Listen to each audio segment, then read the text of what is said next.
it Allie or is it your Allie?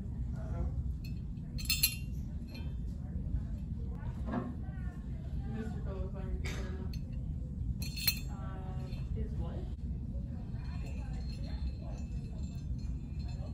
It's due tomorrow. Allegedly. Oh. Are you gonna bring in cookies, Kaylee? You're just tonight, anyways. You go to the grocery store and buy something, so I don't have to worry about people worried about me. Do you like have to bring anything? Okay, so if this is our tube and this is our magnet, as our magnet falls, it has a magnetic field coming off of it. Because as it's falling, it has this magnetic field. The magnetic field is increasing, meaning that flux is increasing. Therefore, it's going to have this induced current coming around it. Because it has this induced current coming off of it, we're going to have a magnetic field opposing it from the copper tube. We are also, due to this, going to have a generated force that is going to oppose the fall of the magnet. So if we come over here and we draw a force diagram on our magnet, we're going to, of course, have the force of gravity working on it, as you do with anything in free fall. We are also going to have the force from the copper tube that is going to be generated by all of these magnetic fields. Now, when we double the mass of it, right, we did not double the strength of this B sub m, the magnetic field of it.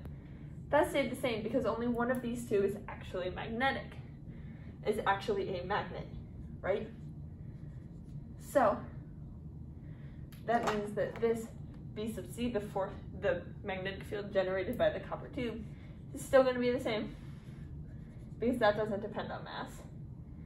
And the force is still going to be the same.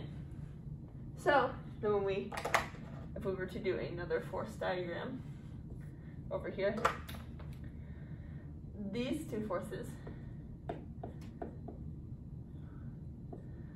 are going to be the same.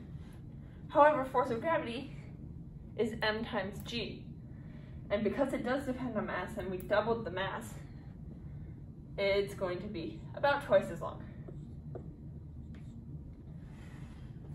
There's still an induced current there. Flux is still increasing, still an induced current. Same deal. Just a lot of these are all the same numbers as is, except for the mass. Now, when we get down to what we did first, where we just dropped the non-magnet, it did not have a magnetic field and not an induced current and no increase in flux. Therefore, there was no force that was generated by the copper tube.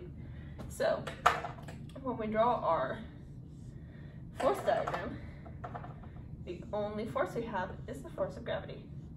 Nothing opposing it. So it is going to fall at the same rate that it would normally fall when you just dropped it anywhere.